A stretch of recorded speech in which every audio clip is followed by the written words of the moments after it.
Hey, good morning. It's Patrick Lovell, Truth Bomb riffing on Friday, February 16th, 2024 at approximately 9:30 a.m. my time. And as always, the world is crazy, absolutely insane. I just found out that Alexei Navalny passed away this morning. It was on the front page of the New York Times. If you don't know who he is, he was the only opposition voice really challenging the power of Vladimir Putin in Russia. And he was a very successful and resourceful guy in his own right, but um, obviously anyone in Russia is no match for Putin, and Putin has absolute control. And Putin had him arrested, and he died in prison. And apparently, he was in good spirits a couple of days ago. So I wouldn't be surprised if something unfortunate, more than just death in terms of passing naturally, occurred. And I'm sure we'll sort that out in due time. It kind of came at a time where I was also dealing in my own personal world with uh, the shocking loss of two people that I knew in my life that I just found out about this morning. One is Kasha, in parentheses, Law, Kasha Law Rigby, just a phenomenal force of nature, a beautiful woman, a terrific talent. This woman was one of the top female athletes in the world, action sports athletes in the world. I don't know if that really gives due credence to who she was. I mean, she was a force of nature. She was this woman, and I close my eyes. I'm kind of like hypnotized by the thought of her eyes in my mind right now, which is a trip for anybody who knew Kasha Rigby, because she was definitely a kind of a Buddhist vibe. And I'm seeing her eyes right now. It's crazy. I'm seeing her eyes in like a yoga pose on top of a mountain, and I feel her divine presence. It's amazing. She was named by, I think, National Geographic, or something along those lines, as one of the top telemark skiers in the world back in the 90s. She was a North Face athlete. She was just really glorious to behold if you were in her presence, and she had this magic quality. Like I said, I can feel her, and I'm so sad to hear about her passing. I just kind of felt like that wasn't something I ever expected to hear, honestly. Not until I was, deep, deep, deep into my late age, and, natural. You never expect to hear a word of someone dying that you knew. And I wasn't super tight with Kasha, but I was tight enough to know who she was. And I really, really loved her, to be honest with you. The time I got to experience her with her was really cool. And another friend of mine I found out passed away, a guy by the name of Gary Nate. And Gary Nate was a super cool guy from my neck of the woods, and he was also part of the mountaineering community. He was a filmmaker and a actual cinematographer, camera guy for Warren. What am I saying, Warren? The classic. It's so funny to go back into my sort of history when I think of ski making films and war and, yeah, movies. Why can't I think of his last name? Warren Miller. Jesus Christ. Yeah, sorry, kind of just stunned about both of their passing, to be honest with you. But yeah, he was a cinematographer, Warren Miller, of course, and I just happened to take a look at one of the photos today that someone posted of his early years, and there was this really cool picture of him standing with Warren Miller, who was directing the film, and I guess he was one of Warren Miller's main ski photogs, and he was filming Scott Schmidt on the Palisades up in Squaw Valley, and that steep, really beautiful entry to those wonderful rocks, and that was probably the first time in my lifetime, and maybe even in history, that introduced what we now call as free skiing. Scott Schmidt was this legendary backcountry skier that was from Montana, had relocated to Squaw Valley because that's where all the cameras were back at that time in the 80s. And he and a couple of other guys like Doug Coombs and Glenn Plake and some other guys, really created this new school skiing, and it was all caught on camera by Warren Miller, and it was legendary, and it changed my life, and I know it changed a lot of other people's lives. And Gary Nate was that guy, and I'd met Gary Nate on many occasions, and I used to interact with him a lot on social media. And both he and Kasha are no longer with us, and it just got me to thinking about really how magical and special and incredible life is. In my life, I've lost a lot of people to a lot of unfortunate situations. I mean, of course, that's the nature of death, right? But when I was younger, I hung out with a very adventurous and spirited crowd, and a lot of friends of mine that I knew, some got shot.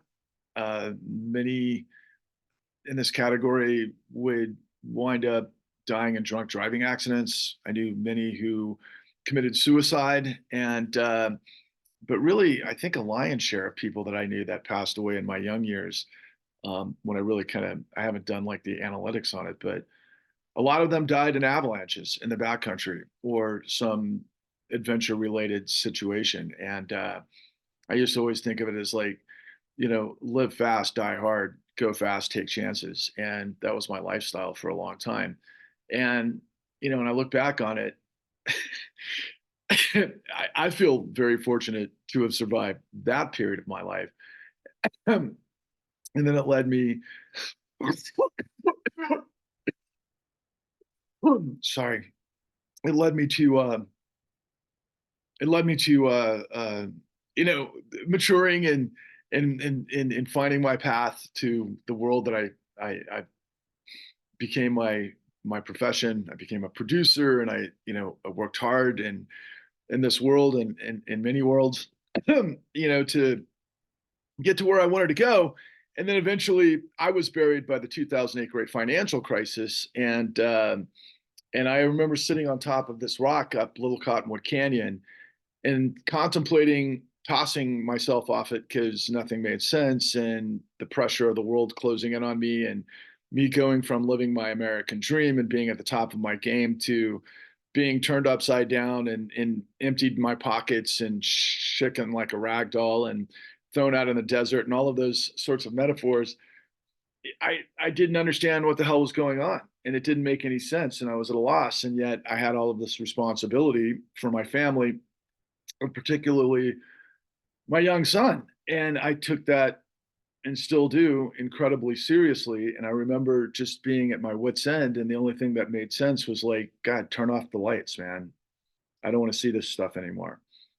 But it was then that I made this promise to myself that I would figure out what the hell happened. And I did. And I did in a monumental way. And as we're sorting through all of these things that come at us every day in mainstream media and in our personal lives, and and I'll kind of touch down upon those things like I always do in these truth bombs. But in the context of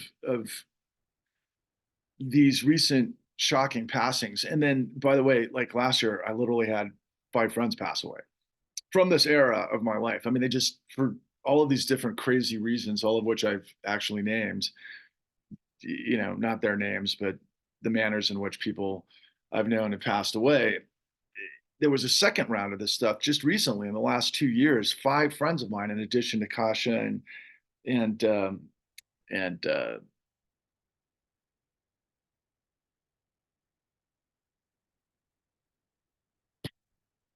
Gary Nate. Just my mind was swimming with names. Just what happens, and I'm trying to be real. So thanks for tuning in. But 5 people plus Gary and Kasha passed away, and I knew this last year, and I kind of doubled down on what it was that I was going to try to attempt to do.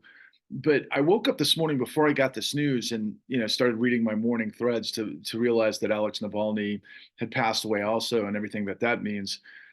And I was really already in a sense of zen, which doesn't happen very often for me because my mind's usually moving 1,000 miles an hour, and I'm trying to maneuver and adjust and do the psychology and everything that I can to try to connect with millions of you out there, to try to get you to understand these incredible aggregated truths that I have put together over the course of the last 13 to 15 years really has been the journey. It's been kind of like the last 6 years in terms of what led me to my work in the con that you can discover, which is the blueprint of the largest criminal conspiracy and cover up in history that never ended, which you can find at www.thecon.tv.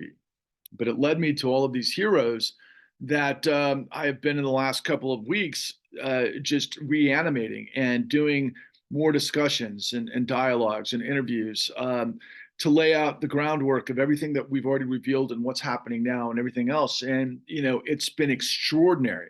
And people out there are beginning to discover what it is that I'm laying out there. And they're starting to go, wait a second, I need to listen to this guy, Patrick. There's information here that is like, wait a second, it's parting the clouds and things are beginning to make sense. But I'm still up against it in a monumental way because the nature of media today, the nature of our government, the nature of business, the nature of everything that constitutes our lives, most of it is influenced and controlled by corruption. And the amount of deception and betrayal and lies are so overwhelming, and it never ends because the system perpetuates itself because of what I'm revealing to you. And it pays and puppeteers everyone. You can think of it in sort of metaphorical, theoretical, artistic sorts of ways, and you can build your own analogies. I mean, for me, you know, like I posted yesterday because I had this phenomenal conversation with one of my closest colleagues and a guy I call my friend, a guy out of Miami, Florida. His name is Bruce Jacobs, and he just laid down one of the ultimate truth bombs. And this was after the day before I had this incredible conversation with former director of white collar investigations at the Department of Justice, who'd worked for the Department of Justice for 30 years and left after the 2008 great financial crisis because of the failures of the Holder administration. And of course, none other than William K. Black, my mentor, the top criminologist in the country, a genius a giant among all of us, quite frankly, the Michael Jordan of criminology, a guy that really should be the Attorney General of the United States, or in some sort of capacity of a special task force that is actually built by the Attorney General of the United States to basically create the answer to the financial terrorism that has an ironclad grip after having hijacked and betrayed this country through these diabolical, deceptive acts and practices that I continue to reveal to you against the noise and the overwhelming madness and focus on all things Donald Trump and everything that comes out of Donald Trump, as if Donald Trump is the center of the universe. Donald Trump is not the center of the universe. Donald Trump is a consequence of the system that I'm revealing to you. He's been playing these cards in this game for 4 decades. And as we revealed in some of these truth bombs, particularly with Paul Pelletier and Bill Black, Donald Trump should have been in prison 4 decades ago. But therein lies the eureka. And so pick your favorite story, whether it's Lawrence O'Donnell, and I have incredible respect and appreciation for Lawrence O'Donnell. I think he's one of the best. And he's hyper focused, and this is what he gets paid to do, on all things Trump. And MSNBC brings us a slew of incredible legal experts from Weissman and some of the others whose names I can't remember, but most particularly Lawrence Tribe, the professor emeritus at Harvard University, who gives us incredibly compelling and insightful and incredibly useful perspective and introspection of all things the law and Donald Trump. And Weissman, if I'm getting his name correct, the former, I believe, general counsel at the FBI, who has just been phenomenal at interpreting and understanding and what's happening in these cases with Donald Trump. But again, this firepower is hyper focused on Donald Trump, which I continue to tell you that Donald Trump, of course, in my world, is one of my arch enemies. I cannot stand Donald Trump. You cannot be against corruption and for Donald Trump. But Donald Trump is easy. And Donald Trump is at best a mid-level player. But he's a mid-level player that is soaking up all of the oxygen so the American people cannot see the forest for the trees. They cannot understand what it is that I've been revealing to you in the sum total of my work, which is at the con, www.thecon.tv, that reveals the largest criminal conspiracy and cover-up in history that never ended. It's the blueprint. It unpacks everything that took place to create the 2008 great financial crisis, which isn't history. It never ended. But it also is the blueprint for how commoditization within financialization, utilizing the law through regulation, but particularly through deregulation, creates this outcome. And if you don't understand how it works, you don't understand anything. But once you do, you understand it in everything and you see it everywhere. In the rest of my work, for example, that's a continuation of the con because I could never get season 2 off the con because I got thwarted. I got suppressed by the system that controls the system and the very entities that we expose for having railroaded and hijacked the United States in what I refer to as financial terrorism, which has destroyed the lives of tens of millions of Americans, that has created collateral damages like suicides, divorces, domestic trouble, where families have just basically gone sideways and never rebounded because everything got crushed, which has led to utter insanity, not to mention homelessness. But it's created this environment where it's possible to have what I would refer to as the zombie apocalypse in MAGA, and some of it justified. In fact, much of it justified. But at the same time, insane nevertheless, because Donald Trump has 91 indictments against him. He's about to enter, in fact, they set the case for his first criminal trial in, I think, the Southern District of Manhattan with Alvin Bragg and the hush money payments to a porn star, which throughout most of American history would disqualify you resolutely and absolutely from being a presidential candidate for one of the two major political parties. Not anymore. But of course, over the course of the last 24 hours, the thing that's gotten a whole lot of oxygen is the story of Fanni Willis. And I'll say at the outset, what it appears to me and feels like to me is really high school, which a lot of this is that plays out in mainstream media. In fact, most of it is. And I'll come back to that as it relates to Rachel Maddow momentarily, as well as Alex Wagner and some of the others who literally just probably got out of high school is what it feels like, although she's a little bit older. But I digress. The story of Fanni Willis is one of now cultural sort of this landscape to where everybody comes down on the side one or the other.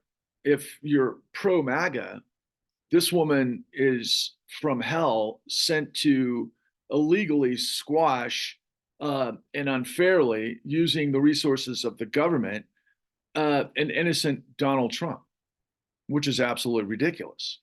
Meanwhile, she's humming over one of the most important cases that exist in the revelations of what Donald Trump did to steal the election, in a case that's a racketeering case, which is organized crime, in which Rudolph Giuliani was the figurehead with a group of conspirators that used a documentation fabrication, an electioneering scheme to steal the election through the Electoral College, using, by the way, corrupt attorneys, and then, as we'll soon learn, judges, which is incredible because that does basically prop up what the government has been saying Donald Trump did to defraud the United States using deceptive acts and practices to steal the election. That's the sum total of the case. And it's incredibly important. And so what happened was Fanni Willis was accused of conflicts of interest because one of her assistant investigators ended up having an affair with her who was already married.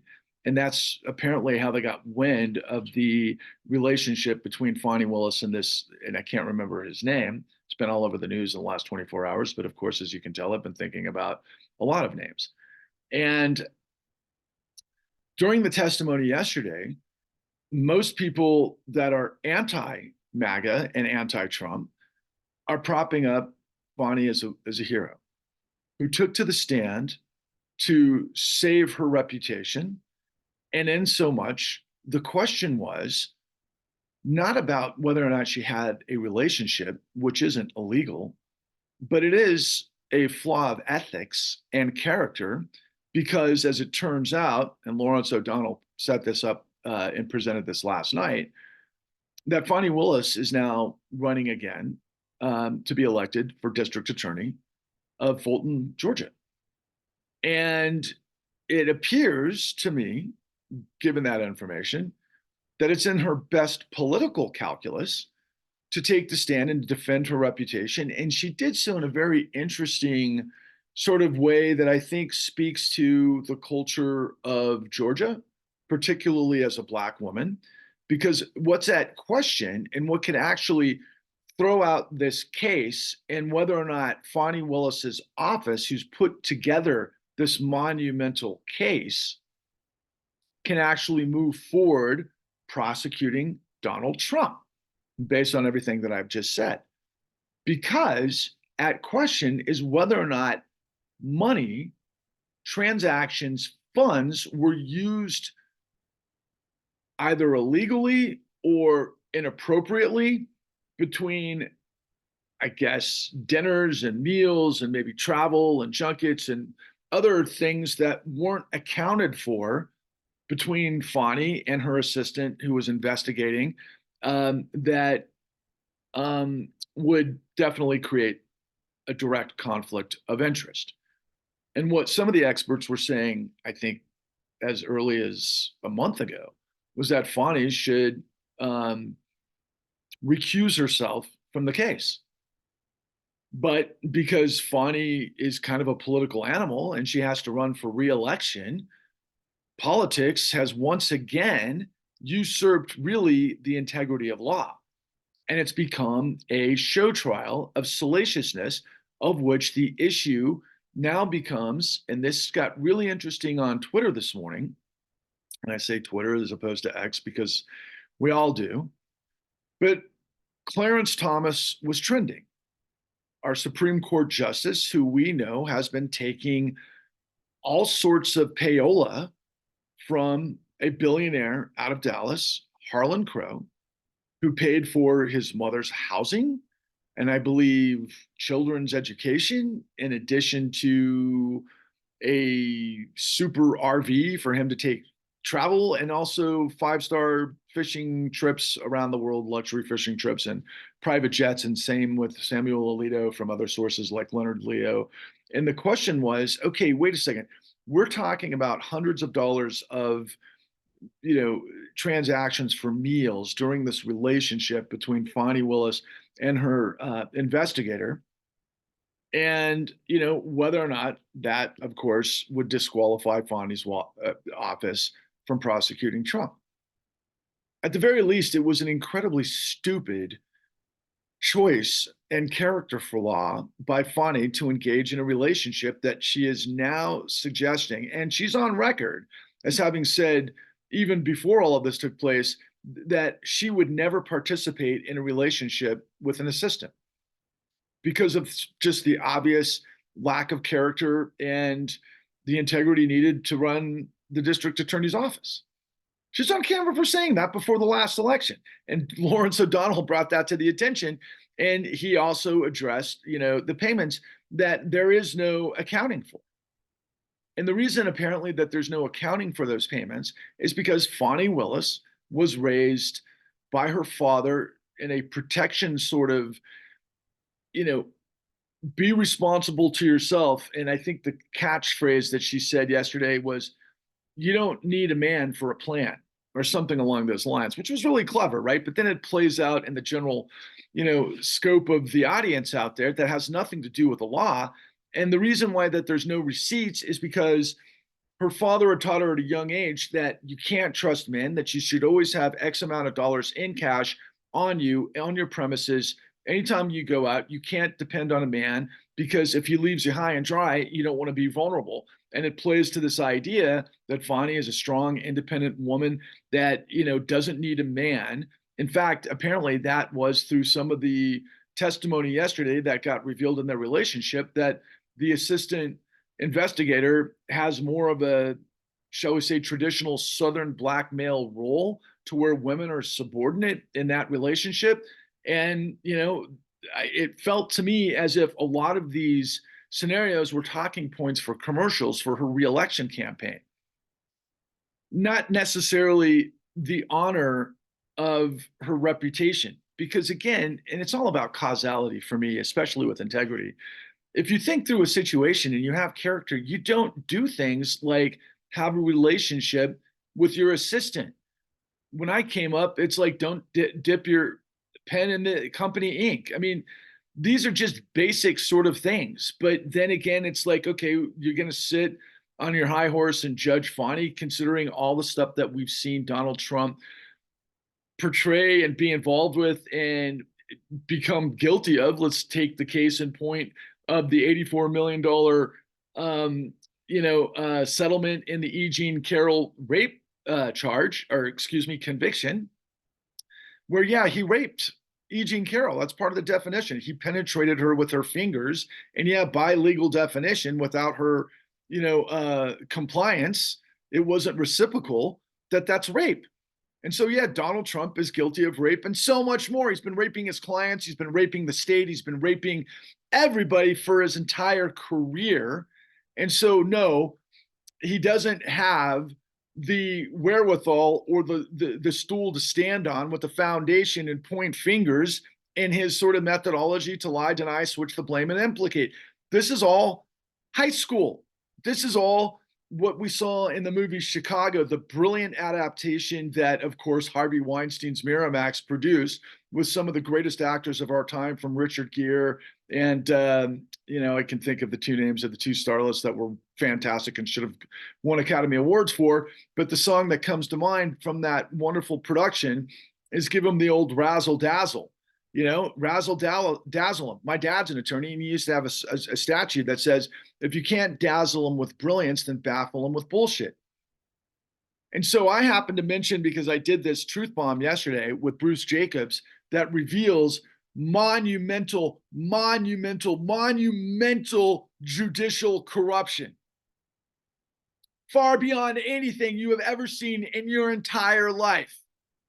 And I used this sort of, shall we say, clickbait approach to where I accredited Rachel Maddow for having done the work to do the discovery, to find the electioneering scheme, documentation, fraud that would ultimately lead to Fanni Willis's RICO investigation, RICO prosecution, RICO indictment. And I said, if you think that's amazing, just wait till you get a taste of this.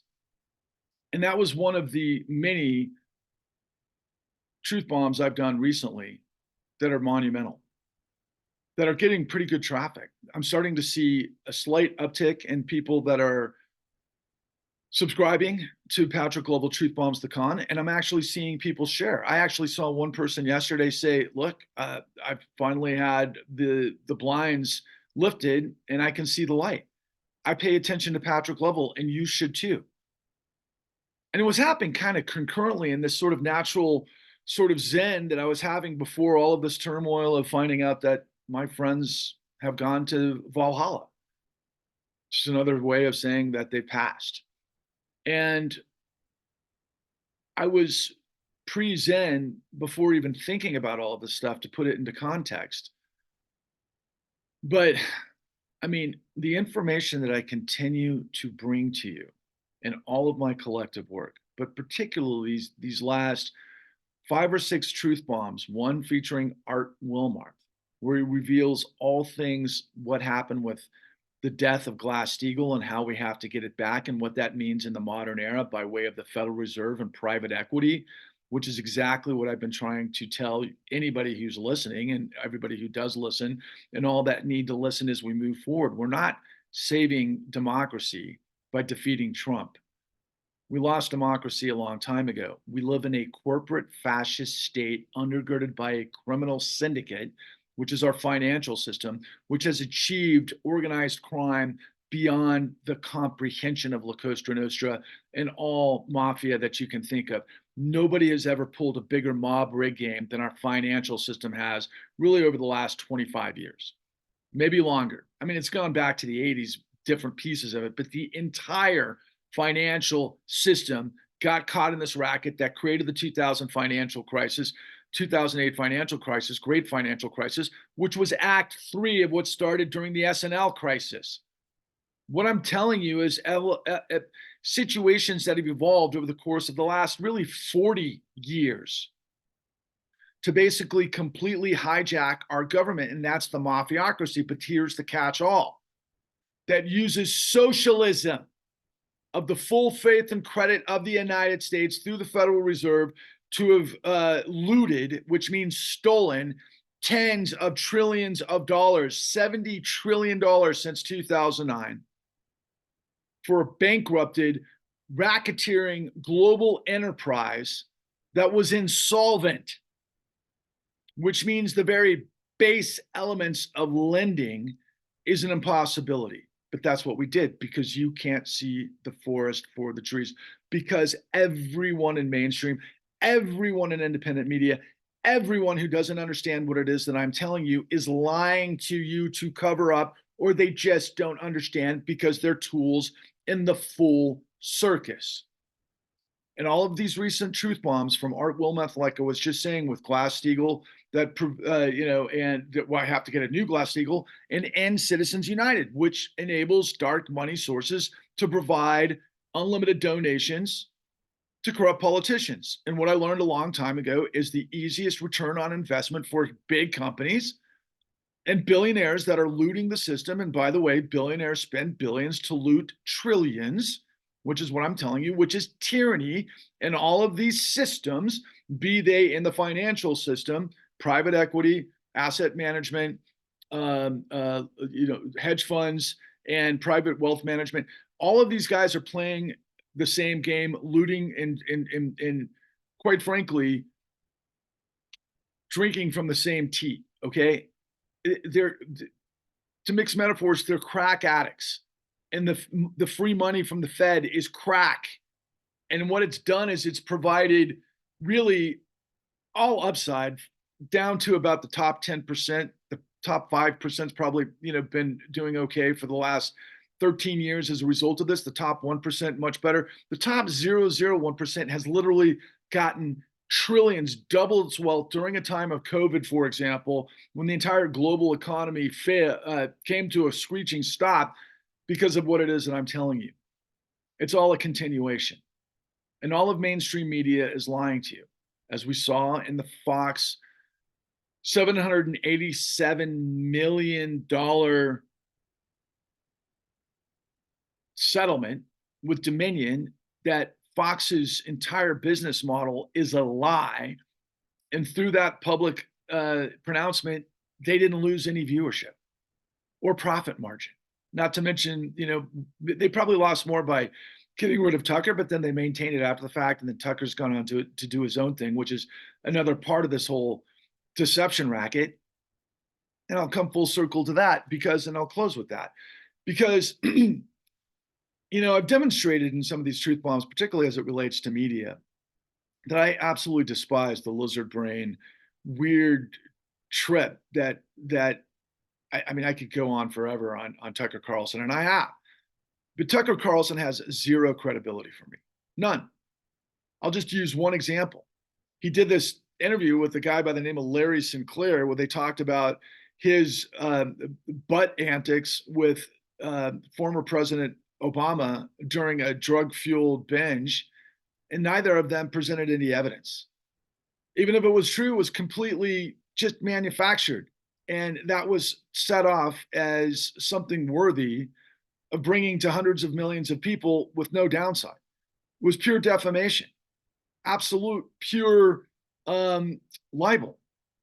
And yet, the only reason I suspect that Tucker Carlson hasn't been sued into oblivion is because he's protected by Elon Musk's attorneys. And for anybody who's going to bring a mass lawsuit to that particular interview, probably doesn't think it's worth it, because you're going to have to fight for years and years and years and years and years for a settlement. In the meantime, all of the salacious stuff that's not true might actually come to the surface and create more hysteria. Maybe that's the game plan. And if you're Barack Obama and you've already sold out the world to the guys that loot it, and you got your piece, because I think you're worth 400 million now, and during the presidency you were worth like what, 2 million? Pretty damn good upside if you're President Obama for letting Wall Street get away with the largest criminal conspiracy and cover up in history that made Trump inevitable. And this takes me back to Rachel Maddow. Rachel Maddow this last week, and now alongside everybody at Fox, what a faux pas, at MSNBC, particularly Alex Wagner, parrot these talking points that Rachel Maddow had demonstrated and presented, that in the 2.5 hour or 2 hour and 7 minute interview with Vladimir Putin, that Putin had basically, she had alluded and said that he said that Poland was responsible for Nazis' invasion, the Nazi invasion, that they made it impossible for Hitler not to attack. And then that set the tone for that. Does Putin have Hitler-like aspirations to invade all of Europe? That was the implication. That's not what I heard in the 2 hour interview. I thought Tucker Carlson was a complete joke. I thought he was a worm. I thought his face looked absolutely hilarious. I thought Putin absolutely owned him and bulldozed him and railroaded him and humiliated him, especially with the CIA comment. But what he didn't do was say he was going to invade Poland. He didn't even allude to it. In fact, what Putin said that I heard was that he laid out the Minsk Accords. He laid out what happened in 2014. He said what the CIA did in terms of the elections and the Donbass. And then he also said that he has no aspirations to further the Russian Empire into, Western Europe. What he said was that he was willing to negotiate. But then also he sent this message to white MAGA that, what the Russian Empire is and what he's a part of is Russian Christian Orthodox, which was another kind of underhanded plight to create divisions of chaos. And that's what people in the KGB and people in the CIA do. And that's called geopolitics, and it's a major chess game. Meanwhile, all of these things that have been transpiring for now decades leads you to what Patrick Lovell continues to reveal to you. And I'll finish with this, and this is the whole point of my Zen. So I've struggled a lot with the idea and the notion of coming across as someone who is a self-aggrandizing prophet, a guy who uses, because I use all the time, biblical metaphors because it's easier that way. And quite frankly, a lot of them make sense. But in some cases, people could misinterpret that I myself consider myself some sort of Messiah. Because I do say, when you have the truth, you're bulletproof. And I do have this Zen compunction at the moment that in the gravitas of everything that's taking place, in a very literal, realistic, geopolitical, intellectual, analytical reasoning way, when you look at everything that's transpiring, and really everything from 9/11 forward through 2008, through COVID, and then ultimately to now, it does feel like it could be the beginning of the end, or the end of the beginning, depending on what philosopher you read or what musician you listen to. But we do seem perilously close to a potential World War III triggering. It seems less so than it did 2 months ago when the beginning of the Gaza conflict took off. But it's still seemingly possible, and it almost seems like the United States is kind of gunning for it, to me. particularly with all of this scenario with Putin and what I continue to see from Rachel Maddow. And my point for Rachel Maddow in what I'm hearing and what I've observed throughout the years is that Rachel Maddow is the communication director for the Wall Street meritocracy revolving door Democratic Party, which means the corrupt Democratic Party.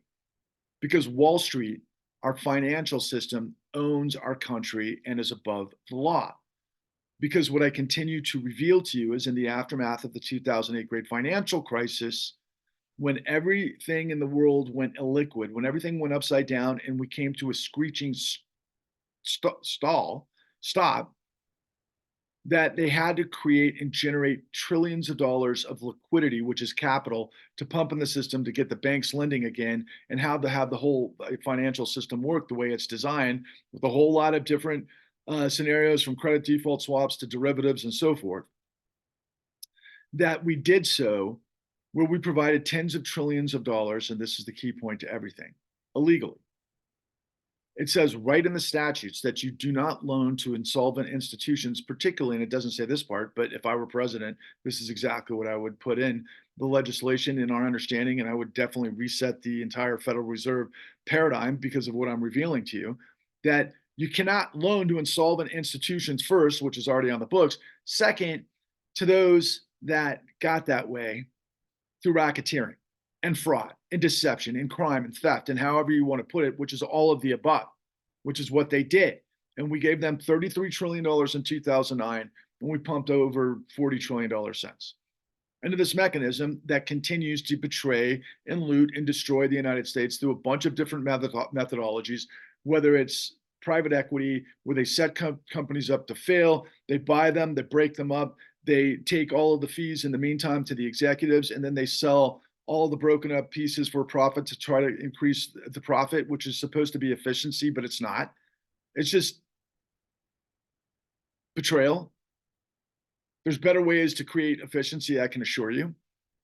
But that's what they do in asset management and all the rest. And BlackRock runs the whole show because Timothy Geithner, former Treasury Secretary of the Secretary of the Treasury, who was former president of the New York Federal Reserve, who was supposed to regulate all of this stuff, he put BlackRock into the position to manage all of this stuff. And Larry Fink came from a background of mortgage-backed securities. Before that, he was involved in the cleaning up the S&L crisis through what we call the Resolution Trust. He also invented this Aladdin software to basically be ahead of everybody on these super high frequency trades and everything else, and where he manages the largest asset company in the world. And he broke off with Steve Schwarzman, and they were heavily involved with mortgage-backed securities. And oh, wow, isn't that convenient? And they bought the world, and they bought all of the different platforms that I try to get my workout, and they couldn't because it's too fraught with peril, because they don't want the system to be revealed. And this is what's so insane about the times we live in. And what the whole point of this truth bomb is, which at times is a sermon, at other times it's a lecture, at other times it's just my own therapy, but it's all of the above. And it's the point that I'm trying to make. The truth is the savior. I'm just the deliverer because of all the work that I've done. And does that mean I think I'm Jesus? No, it doesn't. Not remotely. It means I'm Patrick Lovell, who did the work while everybody else lied to you. And what does that mean in terms of, let's say, Armageddon to the rapture to the Messiah? Okay, for all of you who think in those types of biblical terms that are oddly paralleling what we're seeing. By the way, where was Armageddon? Yeah, as it turns out, I think it was in the Palestinian territories. Was it in Gaza? I'm not exactly sure. I think it was somewhere in the vicinity. Maybe it was the West Bank. Odd in its own constraint, right? But what is going on? You know, in terms of the evangelicals, they're like, okay, well, this has been going on for like the last 3 decades.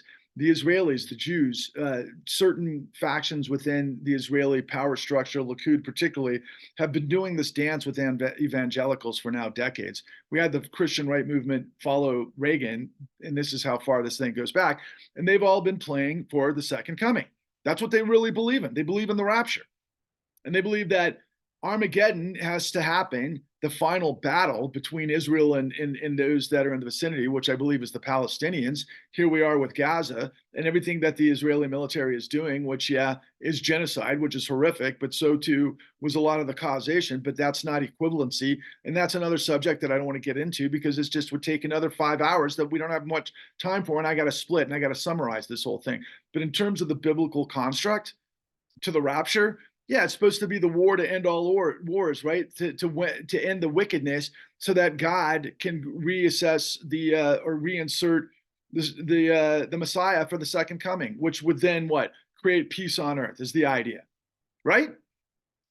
Just look at the playing field, though, right? It's insane. First of all, we have a climate crisis that is all emanating because of the oil producing states. And, we're producing more oil in the United States than we ever have before. And we're the largest fossil fuel producer in the world. So there's that. But the bottom line is, yeah, Saudi Arabia, everything that involves with the global reserve currency and everything else. But the idea, sticking with this parable, is that you have this war to end all wars, to usher in this time period of the great second coming so that we can have peace on earth, right? And so are we at the precipice of World War III between the lies of whatever Rachel Maddow's position is in NATO and the lies of Putin, equally trying to, geopolitical and everything that is? But you can argue about the semantics and the details. But more importantly, from where I'm coming, we're not exporting democracy. We're not protecting democracy because we're not a democracy. We're a corporate fascist state undergirded by a criminal syndicate that uses socialism to fuel the mafiocracy that is now fueling fascism, which could be the end all and the heart and the stake of the United States and the American dream, which is what I've been fighting for from the very beginning. And so I get really fired up and pumped up through all of these different scenarios, but now I'm like complete zen because I do realize, and this is the point of all points, the truth is the savior. The truth is the savior. And I could be gone tomorrow, like my good friend Kasha Rigby and Gary Nate and my 5 friends that passed away the previous year. All great people, super influential at different times of my life, and they all disappeared and they're gone from this earth. Every day is a miracle. Every day is a day to get things done. Every day is a day to look to the heavens and thank yourself in this incredibly complex, endless, boundless universe of possibility. Reminds me of the Grateful Dead song, Throwing Stones, right? Imagine a great blue ball just spinning free, dizzying with possibility against the backdrop of ashes, ashes all fall down, right? But I've got the truth, and I've got all the pathways to the truth. I've got the pathways to how our financial system has completely hijacked our country and created financial terrorism. And if you understand how we handle terrorism, what you do is you create a ruthless and a relentless drive to destroy its capacity for terror. That's what we have to do to the financial system, which comes through regulation and the law, and to hold the bad guys to account. You prove what they've done, which I've already got all the evidence, and then you take back everything they stole and you throw them in jail. And you let them live out the rest of their lives in poverty, which would be justice considering how much poverty they've created for the rest of us that aren't the 1% or the top 0.001%. And based on what I'm saying, doesn't mean I'm a socialist. It doesn't mean that I'm a crusader for a class warfare. I'm telling you, the class war has been going on for a long time, and the bad guys have won. I'm an American that believes in dynamism, that the best always find a way, that you have to have a social safety net, you have to have a hybrid. And now I understand monetary policy and fiscal policy. So there's really nothing we can't accomplish if we get rid of the pollution that has betrayed us all, which is the tyranny of misery. And everything that I'm doing is to usher in what we call the clean New Deal.